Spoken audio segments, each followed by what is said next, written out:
नमस्कार, समाचारों में आप सभी का स्वागत है। मैं हूं जया सिन्हा। शुरुआत करेंगे इस वक्त की सुर्खियों के साथ।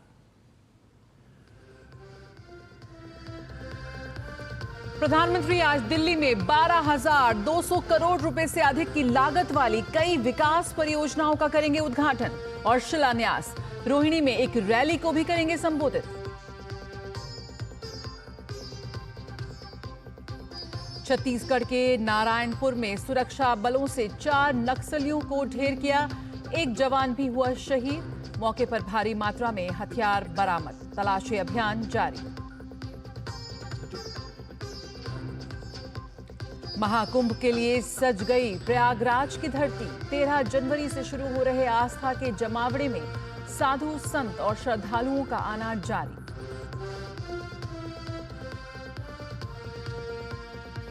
पाकिस्तान के बलूचिस्तान में सुरक्षाकर्मियों से भरी बस में धमाका। 8 की मौत, 40 से अधिक गंभीर रूप से घायल। बलूचिस्तान लिबरेशन आर्मी ने ली हमले की जिम्मेदारी।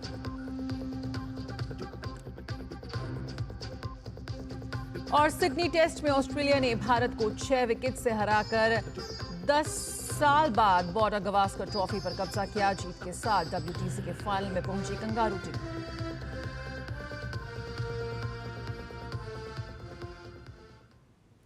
प्रधानमंत्री नरेंद्र मोदी अब से कुछ देर में दिल्ली में 12,200 करोड़ रुपए की विकास परियोजनाओं का उद्घाटन और शिलान्यास करेंगे। क्षेत्रीय संपर्क बढ़ाने और ईज ऑफ ट्रैवल सुनिश्चित करने की दिशा में गाजियाबाद के साहिबाबाद से न्यू अशोकनगर तक के 13 किलोमीटर लंबे नमो भारत रेल कॉरिडोर का उद्घाटन करेंगे। ये करीब 4,600 करोड़ रुपए की लागत से बना है। अब दिल्ली से मेरठ जाना अधिक सुविधाजनक होगा। दिल्ली की RRTS नमो भारत ट्रेन ये पहली कनेक्टिविटी की होगी। मेट्रो फेज 4 के 2.8 किलोमीटर लंबे जनकपुरी कृष्णा पार्क सेक्शन का प्रधानमंत्री उद्घाटन करेंगे। इसकी लागत 1,200 करोड़ की है। वहीं 26 किलोमीटर लंबे रिठाला कुंडली सेक्शन मेट्रो की आधारशिला रखेंगे। ये सेक्शन कुल 6,320 करोड़ रुपए की लागत से बनकर तैयार होगा। रोहिणी में 185 करोड़ की लागत से बनने वाले केंद्रीय आयुर्वेद रिसर्च संस्थान की आधारशिला भी प्रधानमंत्री रखेंगे।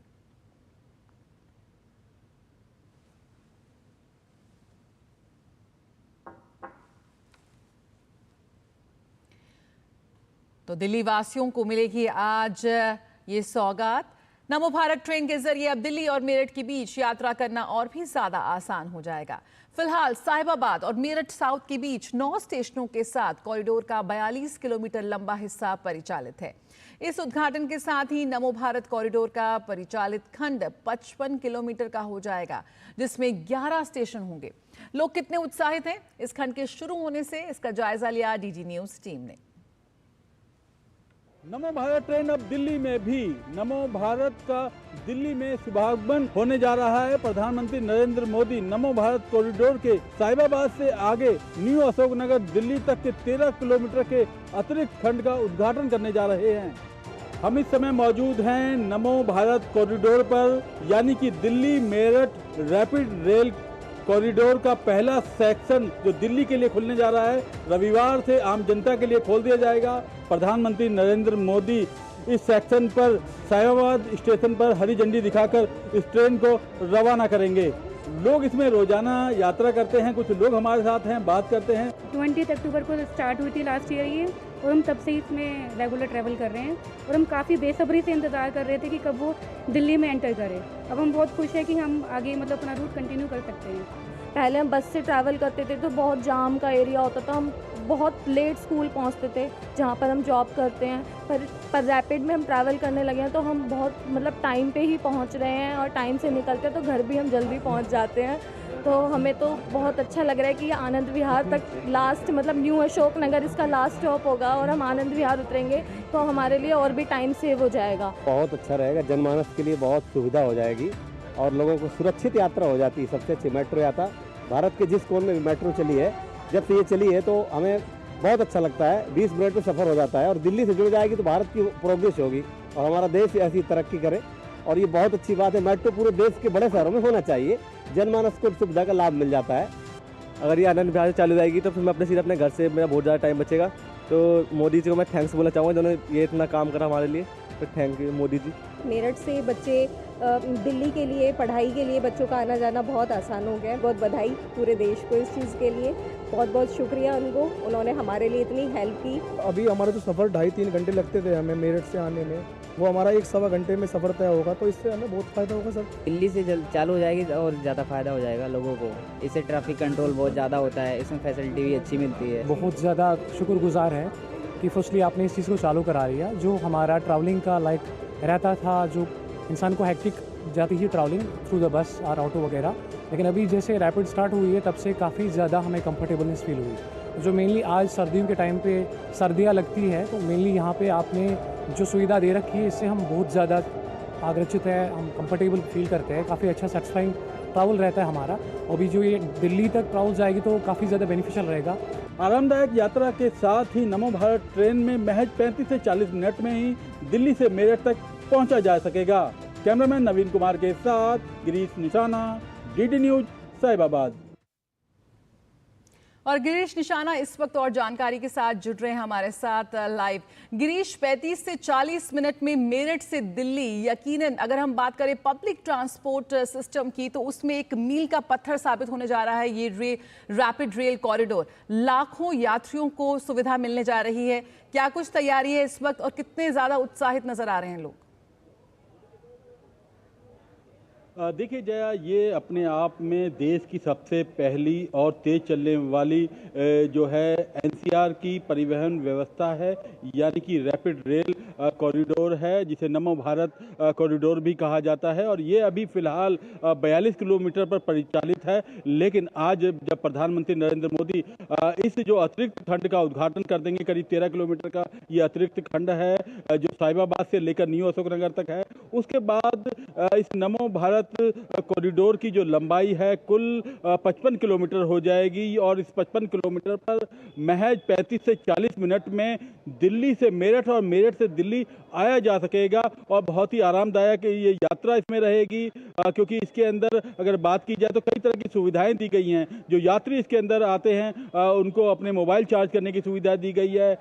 2x2 की सीटें इसमें लगाई गई हैं। महिलाओं के लिए इसमें एक अतिरिक्त कोच है। इसके अलावा जो है प्रीमियम कोच भी इसमें अलग से रखा गया है। अगर कोई इमरजेंसी होती है और ऐसे में किसी को स्ट्रेचर पर लेके जाना पड़ सकता है तो वो भी सुविधा इस नमो भारत ट्रेन के अंदर दी गई है। और आज ये जो नमो भारत है, दिल्ली के अंदर भी इसका शुभागमन हो जाएगा, यानी कि प्रधानमंत्री नरेंद्र मोदी आज इस ट्रेन को जो है दिल्ली की जनता को भी समर्पित कर देंगे। अभी तक केवल उत्तर प्रदेश के साहिबाबाद तक ये यात्रा लोग कर पा रहे थे, साहिबाबाद से लेकर मेरठ साउथ तक यात्रा कर रहे थे, लेकिन अब न्यू अशोकनगर और आनंद विहार तक भी लोग यहां तक पहुंच सकेंगे। यानी कि जो सड़कों से जो बोझ है ट्रैफिक का वो भी काफ़ी हद तक कम हो जाएगा।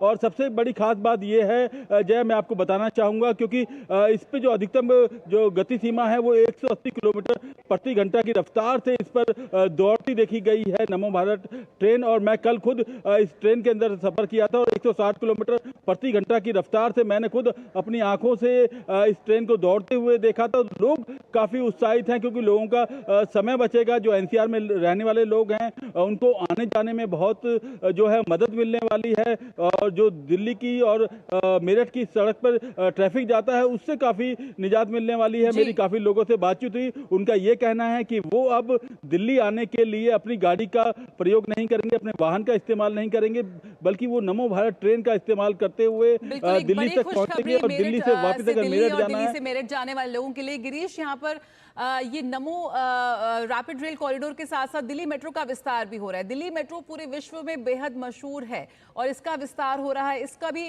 थोड़ा सा विस्तार से बताइए, कौन कौन से स्टेशन इसमें ऐड होंगे, किन लोगों को फायदा मिलेगा जो आज प्रधानमंत्री का कार्यक्रम है उससे।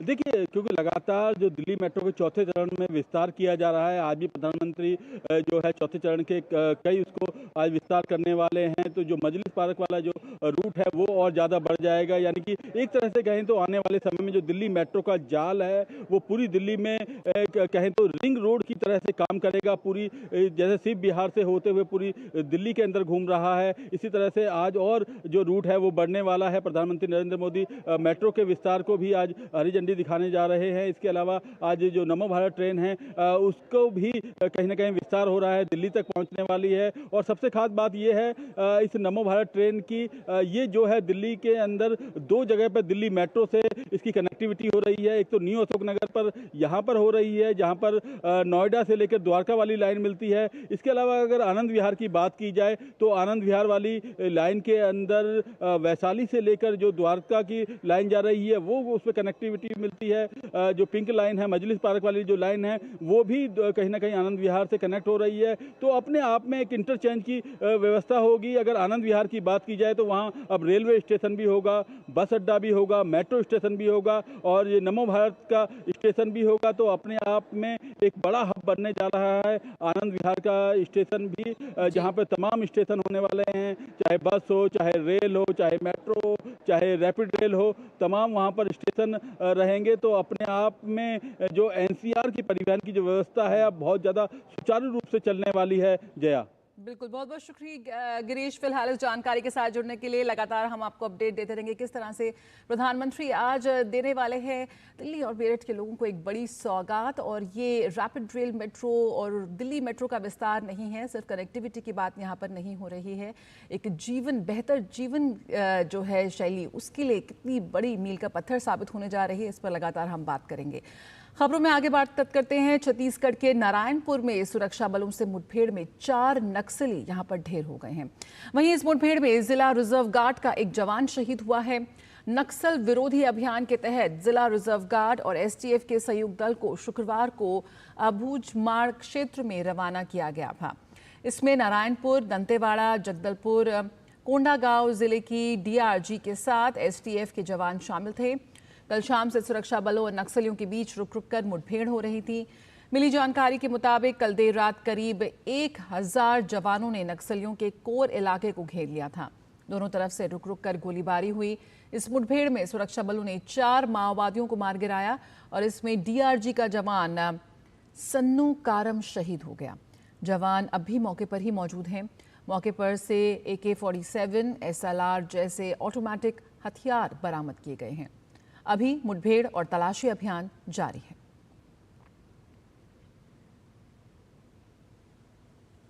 रुकेंगे एक छोटे से ब्रेक के लिए और ब्रेक के बाद आपको ले चलेंगे प्रयागराज। आज सुनो, खाने में कोई स्वाद नहीं है। अरे किफायती लाल सस्ते वाले दाल मसाले स्वाद हुआ बेकार, एकदम बकवास। इधर कीमती लाल को देखो खाना बना कमाल, MDH की हल्दी मिर्ची धनिया करे कमाल। ये रंग दे, ये खुशबू दे, ये तीखा, ये कम पड़े, समझे किफायती लाल। क्या निराला MDH मसाला। जब धरती चीर कर निकलता है लोहे का पत्थर और मिलता है मोंगिया के जोश से, फिर तपता है, पिघलता है और बनता है फौलाद। अब होता है सरिया सारी खूबियों के साथ। मोंगिया स्टील, मजबूत देश का मजबूत सरिया। और महाकुंभ के लिए प्रयागराज में तैयारियों को अंतिम रूप दिया जा रहा है। श्रद्धालुओं के लिए आवाजाही आसान बनाने के लिए 30 अस्थायी पुलों का निर्माण किया जा रहा है। वहीं गंगा नदी के पार साधु संतों को अखाड़ा लगाने के लिए जमीन दी गई है। आइए आपको दिखाते हैं कि महाकुंभ की तैयारियों से जुड़ी एक खास रिपोर्ट। महाकुंभ की ये पावन धरा प्रयागराज आप सभी का स्वागत कर रही है। इसको इस तरह तैयार किया जा रहा है कि जब आप आएँ तो आपको किसी भी असुविधा का सामना न करना पड़े। गंगा और यमुना में बनाए गए पुल आपको इस तरफ से उस तरफ बिना नाव की यात्रा के पार करेंगे। ये लगभग 30 पुल बनाए गए हैं। जो गंगा के उस तरफ आपको एरिया दिख रहा है वहाँ अखाड़ों के लिए भूमि दी गई। जो अखाड़े हैं वो अपना आश्रम बना रहे हैं, जो साधु संत हैं वो अपना आश्रम बना रहे हैं, और ये संगम का तट होगा जहाँ श्रद्धालु आकर के जो सनातन धर्मावलंबी हैं वो आके स्नान करेंगे। देखिए घाटों का निर्माण किया जा रहा है, सुरक्षा के व्यापक बंदोबस्त किए गए हैं। आप अगर कुंभ आएंगे तो आपको कई जगह चेक कराना पड़ेगा कि आप कहां से आए हैं। आप अपने आई कार्ड जरूर लेकर आइए, आधार कार्ड जरूर लेकर आइए। कुछ संत महात्मा आ रहे हैं, इनसे बात करते हैं।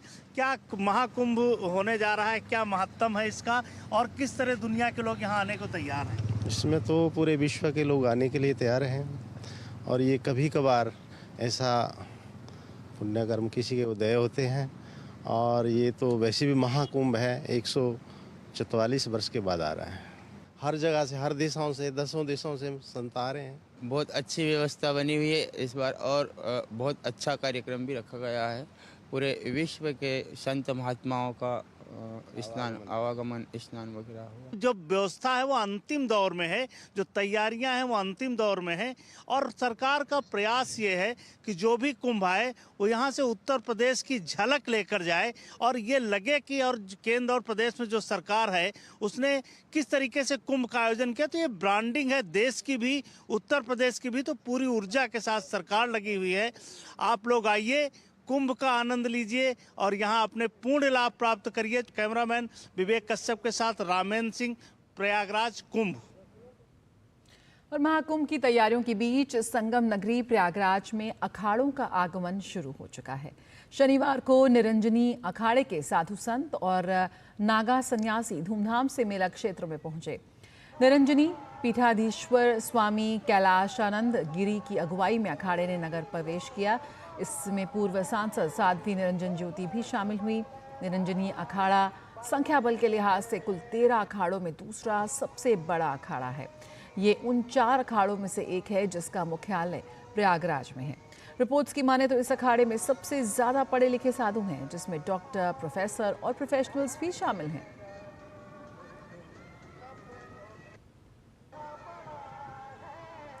तो महाकुंभ की तैयारियों के बीच विभिन्न अखाड़ों का प्रयागराज आने का सिलसिला शुरू हो गया है। और आइए आपको सीधे लिए चलते हैं प्रयागराज। हमारे संवाददाता शैलेंद्र मिश्र इस वक्त वहां मौजूद हैं।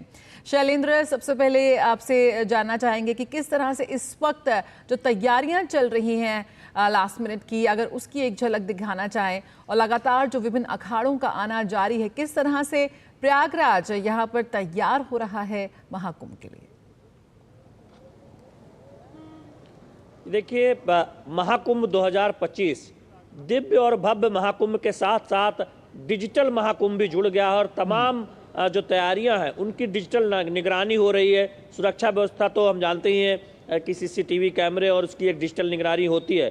देश भर से और दुनिया भर से श्रद्धालु जो आते हैं उनको कोई दिक्कत न हो, उसके लिए तैयारियां बिल्कुल अंतिम चरण में है। जगह जगह पर द्वार बनाए गए हैं जिससे कि ये महाकुंभ सुंदर दिव्य नजर आए, और जो यहाँ श्रद्धालु आए वो एक ऐसी एक तरह से यहाँ से जब जाएं तो उनके जेहन में ये छाप ये महाकुंभ 2025 छोड़कर जाए।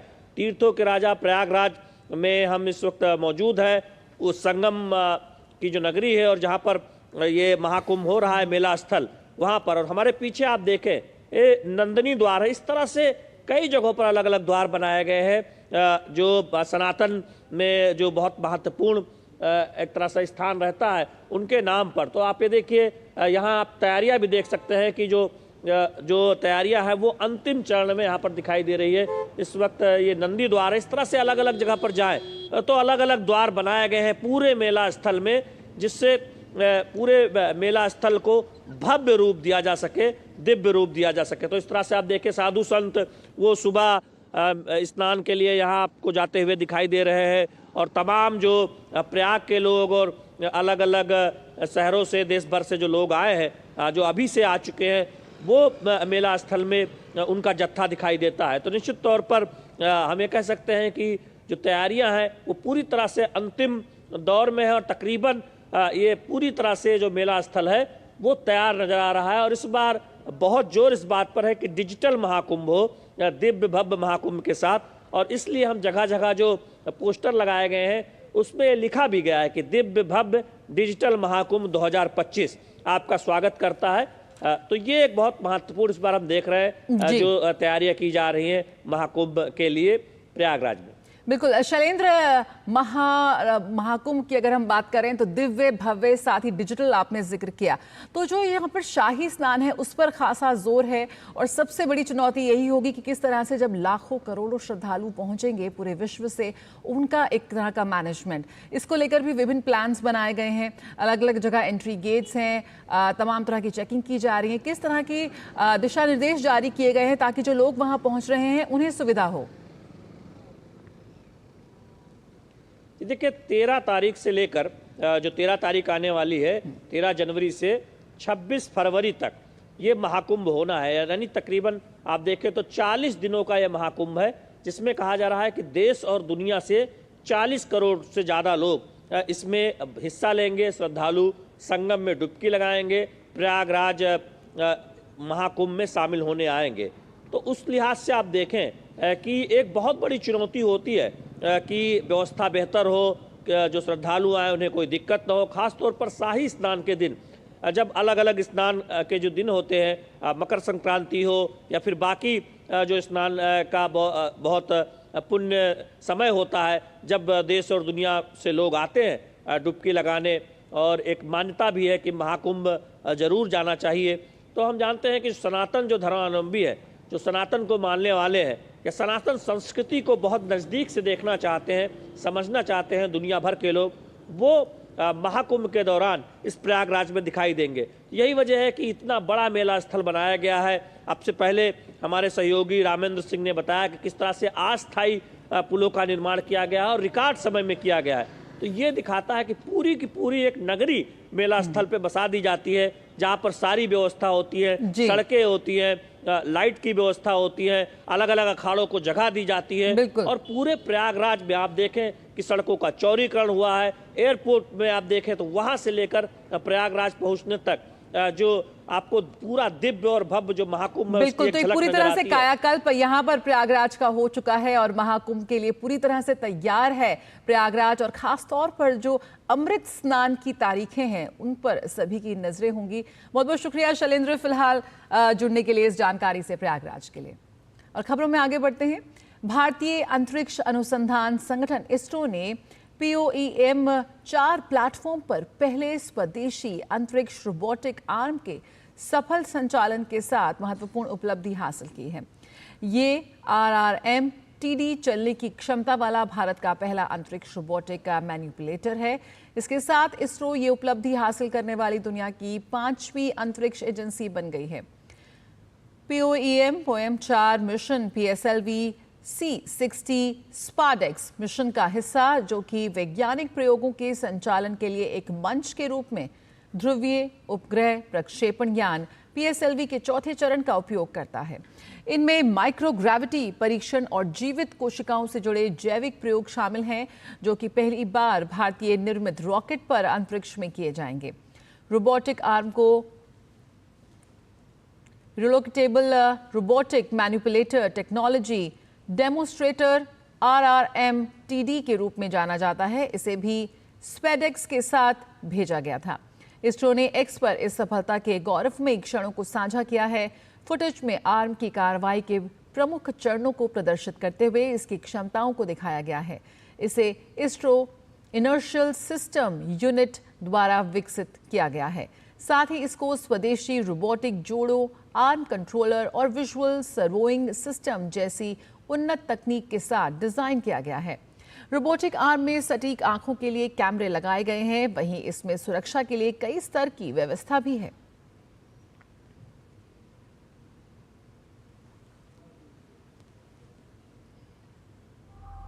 तो अंतरिक्ष में एक और बड़ा कदम भारत का। India's first robotic walking robotic arm in POEM 4। उत्तर भारत के कई राज्यों में कड़ाके की ठंड पड़ रही है। मौसम विभाग ने कई राज्यों में ऑरेंज और येलो अलर्ट जारी किया है। दिल्ली में भी कपकपाती ठंड के साथ कोहरे का असर भी देखने को मिल रहा है। मौसम विभाग के मुताबिक दिल्ली एनसीआर में सोमवार यानी 6 जनवरी को हल्की बारिश की संभावना है, जिसके बाद ठंड और भी बढ़ जाएगी। सुबह 6 बजे के करीब दिल्ली का न्यूनतम तापमान 10 डिग्री सेल्सियस दर्ज किया गया। सर्दी से बचने के लिए लोग रैन बसेरे में पनाह लेते हुए नजर आए। मौसम विभाग ने हरियाणा, चंडीगढ़ और दिल्ली के अलग अलग स्थानों में देर रात और सुबह के समय बहुत घने कोहरे छाए रहने की संभावना जताई है। 6 जनवरी तक कश्मीर और हिमाचल प्रदेश के मध्यम और अधिक ऊंचाई वाले इलाकों में भारी बर्फबारी की भी संभावना है। तो उत्तर भारत में कड़ाके की ठंड इस वक्त पड़ रही है। कुलदीप इस वक्त हमारे साथ जुड़ रहे हैं शिमला से। कुलदीप, क्या कुछ कहना है मौसम विभाग का इस वक्त? शिमला में इस वक्त किस तरह से तापमान नजर आ रहा है और खास तौर पर सैलानियों का भी क्या हाल है? धन्यवाद जया।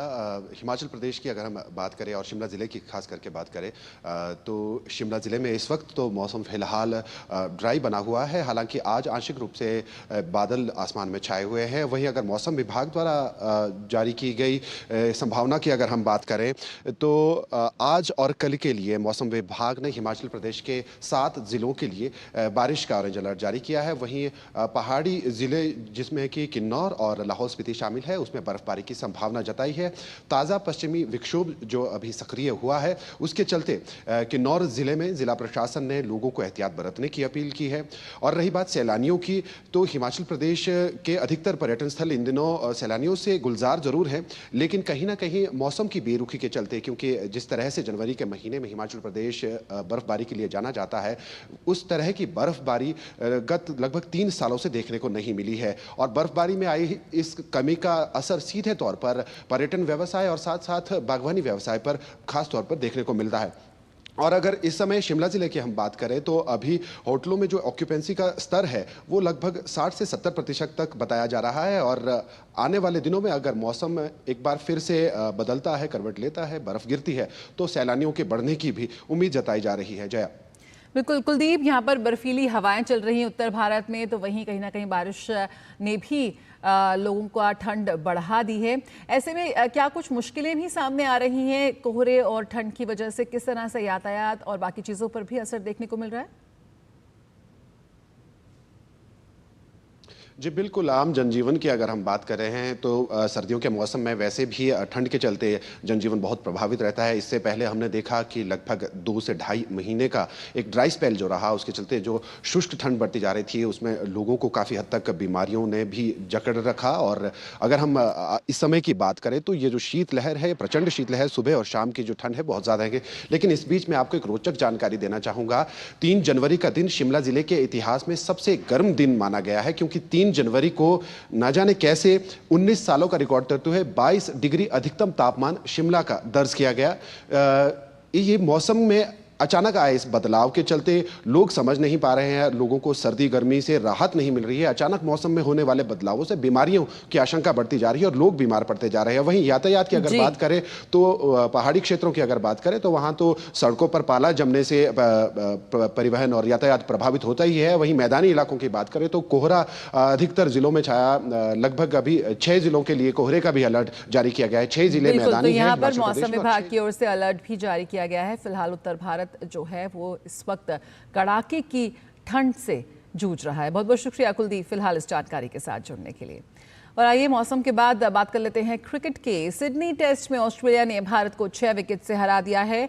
भारत द्वारा दिए गए 162 रन के लक्ष्य को ऑस्ट्रेलिया ने 4 विकेट खोकर हासिल कर लिया। इस जीत के साथ ऑस्ट्रेलिया ने भारत को 5 मैच की सीरीज में 3-1 से हरा दिया। वहीं इस जीत के साथ ऑस्ट्रेलिया ने 10 साल बाद बॉर्डर गवास्कर ट्रॉफी पर कब्जा किया लिया है। वहीं ऑस्ट्रेलिया ने लगातार दूसरी बार विश्व टेस्ट चैंपियनशिप के फाइनल में जगह बना ली, जहां उसका सामना दक्षिण अफ्रीका से होगा। और इससे पहले आज मैच के तीसरे दिन भारत ने अपनी दूसरी पारी में 6 विकेट पर 141 रन से आगे खेलना शुरू किया। भारतीय बल्लेबाज इस स्कोर में ज्यादा रन नहीं जोड़ सके और टीम दूसरी पारी में 157 रन बनाकर आउट हो गई। भारत ने पहली पारी में 185 रन बनाए थे, जिसके जवाब में ऑस्ट्रेलियाई टीम पहली पारी में 181 रन ही बना सकी थी। खबरों का सिलसिला जारी रहेगा, लेकिन फिलहाल इस बुलेटिन में इतना ही। मुझे दीजिए इजाजत। नमस्कार।